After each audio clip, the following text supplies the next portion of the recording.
How's it going? It's been a little while, so today is going to be an updated Pokemon Unite tier list video. This video is going to be broken into 3 sections, so if you only care about certain parts of it, you can skip to those using the navigation down below. The first part is going to be a solo queue tier list video. This is when you're playing Pokemon Unite by yourself, with a duo or with a trio, so any amount of matching with random teammates. The second part is going to be a 5-stack or competitive tier list. This is the tournament breakdown metagame tier list for those of you interested in playing Pokemon Unite competitively with a full group of 5. And then finally, I will have a short highlight talking about which characters I would nerf, which ones I would buff, and which ones that I feel are just right. So without further ado, let's go ahead and jump on into our solo queue tier list.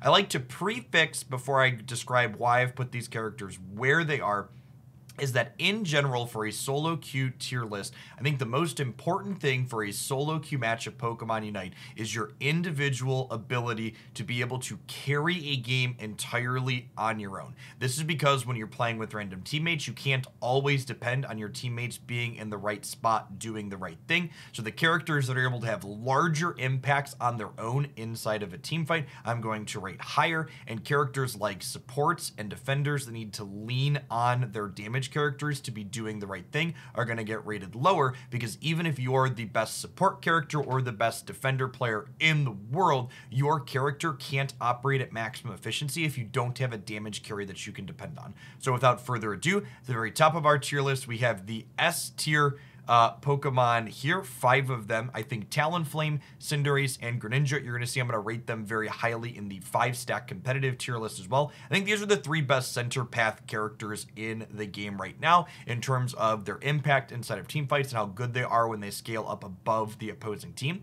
That being said, there's 5 people on every team in Pokemon Unite, and you're not always going to be able to be in that central area. So I've included Venusaur and Alolan Ninetales in this S tier as well, because I think these 2 characters are the ones that path the best early in terms of contesting last hits in that top or bottom lane, while also being incredibly powerful if they scale up in that mid to late game. Because something that's frequently going to happen in solo queue is even if you start top or bottom path, a lot of the times your original center path person is going to inevitably forget that their buffs exist, and any of these characters, even if you're starting in path, will scale up nicely, grabbing those extra pieces of farm. Down here in the A tier, these are all characters that I would feel excellent to play in solo queue as well. Charizard in particular, I think, is a really powerful central area Pokemon. The only reason I don't include it in the S tier is because it just does not path well at all. It has no survivability, it has no way to disengage, it doesn't get last hits on contested wild Pokemon well. So while Charizard I think is an excellent pick if you get that central area, it's really bad in the top or bottom path. Duraludon and Dragonite, while these are characters that aren't quite as good as team fighting as some of these other damage carries like Cinderace and Greninja, both Duraludon and Dragonite have incredible last hit potential for objectives, and if you as a good player can secure that last hit on Dreadnought or Zapdos especially, it can swing matches entirely for your team. So I think both Duraludon and Dragonite are excellent choices. Similarly, Decidueye with the Spirit Shackle buffs is pretty good at last hitting and sawing through people, but it kind of lacks the mobility that the rest of these other characters have, so I think it stays down here in A tier, even if it is good at securing. Hoopa, you'll note, is the only support character I have above the worst tier down here, and that's because when Hoopa goes into its Unite mode, you can generally expect a lot of your team to walk through that portal, meaning if your solo queue teammates are incredibly out of position, you can pull them into the right spot, and Hoopa just turns into an attacker when it unites, so it's really capable of having a big impact inside of team fights all on its own if you're playing it well. Machamp, Gengar, Pikachu, these are all excellent characters in terms of the amount of damage that they can output. Machamp and Pikachu especially path top and bottom really well early. Gengar's another character that maybe it belongs a little bit over here close to Charizard, where it isn't amazing at contesting last hits on wild Pokemon, but if it can be in the central area, it scales up and has big impacts on team fights with all of its reset. Blastoise and Greedent are the only defenders you'll notice that I have up here in the upper tier, and that's because even though these characters are labeled as defenders, They are very good at being able to chunk and deal damage, which is fantastic. Now, the B tier here, these are all characters that are capable of doing decent amounts of damage, but they have shortcomings in various ways. Gardevoir, for example, can chunk through people with well-placed future sights, but its kit just has mobility and is very prone to being dove on. Things like Azumarill, Zarina, Lucario, Aegislash, these are all characters that are powerful and can be impactful inside of team fights if they're played well, but at the same time, these are melee characters, and they have bad matchups into certain things. For example, playing any of these characters into something like a Ninetales or a Pikachu or a Hoopa early in path often means that you end up behind just because of the incredible amounts of suppression those range characters have. That being said, if you're not pathing against one of those, or if you're in the central area, I think all of these characters are good for scaling up and being impactful. Same thing with Absol and Garchomp here. These are characters that scale well but don't contest last hits very well in path against certain other characters. Sylveon and Slowbro are characters that, while they don't have incredible amounts of burst damage, they both have really good sustain, meaning if you're positioned well and watching your health total inside of fights, you can put up good damage numbers over the course of the game. The rest of these characters down here, by and large, from Mr. Mime on over, are characters that are varying amounts of okay, but the fact that their kits rely on supporting your teammates and your teammates being in the right spot means that some games you'll be an all-star with one of these supporters or defenders because your carry is on point, but in other games where your team's just kind of a mess and you can't count on your teammates being in the right spot at the right time, you're just going to be left not being able to accomplish much. Cramorant and Zeraora are the only two damage characters that I've ranked low for solo queue because I think their kits are just kind of underpowered at this point. The place the rest of these characters have been buffed up to in terms of strength in Pokemon Unite means that they're basically characters that just do what these characters do, but a little bit better, more consistently with bigger damage numbers. And then Crustle is kind of just still Crustle here at the bottom of the bracket. It was good in exactly a scoring comp and competitive one time, and it just leaves a lot to be desired outside of that. It doesn't suppress the opposing team particularly well, and it kind of just is a worse gradient in most ways. As far as 5-stack balance goes, I think this current patch is the best competitive balance Pokemon Unite has had to date. Both the official Championship Series events as well as the various community-run things have had an incredible amount of composition diversity. That being said, there is one character that is ever present on every competitive team since it's been released, and that is Hoopa. This character is just so incredibly strong. Its Unite fundamentally changes how the game is played with how it allows a team to fully reposition at a moment's notice, and then Astonish into Shadow Ball early means that you're fantastic at both suppressing the opposing team and contesting last hits for your own. I think Hoopa is a must play in the current 5-stack metagame. That being said, the rest of the 5-stack metagame has a lot of diversity and good stuff going on, starting with top path diversity. While Lucario is definitely still the most commonly played top path character, there are a number of other characters that have been seeing regular play. There are top teams right now that are playing both solo Greedent top as well as solo Machamp top. So I've included all three of these in my A tier for that solo top role. The center path is extremely diverse right now, with the three most common / powerful characters being played there being Cinderace, Talonflame, and Greninja. The attacker role in the tri-lane bottom is seeing a few different things. I think Ninetales is definitely the most commonly played there, but we also see both Venusaur and Pikachu on the regular in that slot. For the defender position in that tri-lane bottom, Slowbro and Wigglytuff are definitely the most common played, but again, there's a lot of other characters that see play in that role. One thing I would like to stress is that the A tier and B tier are incredibly close in power level, it feels like here. All of these characters in the A and B tier are characters that top teams in NA and EU that I've been watching play a good deal play on the regular, and varying ones seem to think it's reasonable. Starting with Blastoise, which is kind of a multi-role all-star. I've seen Blastoise in the solo top role, I've seen it in the center path jungle role, and I've seen it sparingly in the defender slot bottom.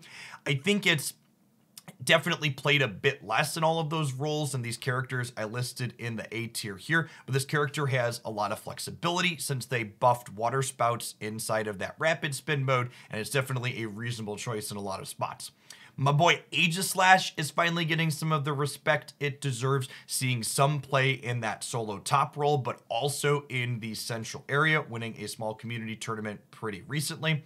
Similarly, Duraludon, Dragonite, and Charizard all see pretty regular play in the central area, depending on what the team is trying to counterpick against or what their jungler is comfortable and familiar with. Decidueye is occasionally seeing play in that central area as well. In addition to that, there's also a team that's been successfully playing Decidueye in their attacker slot bottom also. Sylveon has seen a sparing amount of play in that attacker role bottom. Eldegoss and Blissey are both characters that I've seen teams experiment with in their defender role. So Hoopa is, like I said, pretty much omnipresent in all of these teams, but a number of comps have been running this kind of double supporter build with Hoopa plus one of these to make their team extra durable. Speaking of extra durable, one of the teams that's been very successful, Nemesis, has been playing Trevenant as an extra durable defender in their bottom role. It's great to see this character brought to play. This C tier for the 5-stack are characters that I've seen teams experiment with inside of scrims and on the ladder, but they're not characters that have been seeing regular play inside of the actual tournaments when push comes to shove for various reasons. So Mamoswine, Snorlax, and Mr. Mime here all see play in the defender role when people are trying things out. Zarina and Garchomp occasionally see some trying out in that solo top. And then Gardevoir sees some central area play and some attacker slot play, and Gengar sees some central area play. These characters down here in the F tier, unfortunately, just not characters that see any amount of regular play at all in any of the spots for various reasons in 5-stacks right now. Finally, if you take everything that I just talked about in those first two parts and kind of put it together and say, Jeff, what would you do if you were in charge of Pokemon Unite Balance? We get this chart here. So, things I would nerf, honestly, not a whole lot. I think Hoopa definitely needs to be brought down to be in line with the other support characters so we get some diversity back into that role. I think I would look to take power out of one end of its kit. Either they need to make its Unite less powerful and impactful in some way, or they need to take some power out of Astonish at the start of the game, because I don't think a character should both have the most powerful Unite move in the game and one of the best early pathing / suppression. Lucario is definitely still the most commonly played solo top character. I don't know exactly what you need to do with this character. They've done so many small little changes to it, but I think another small little change would be good. We're already seeing some things like Greedent and Machamp in that top role, and I think if Lucario just came down a little bit, it would still be competitive while not being the default pick for a lot of teams. That being said, I think there's a lot of characters in the current metagame that I would call just right. I think their power level is pretty reasonable, and even if they're a little bit lower in some of the spots right now, I think some of these other balance changes I'm talking about overall would make them more playable than they are currently.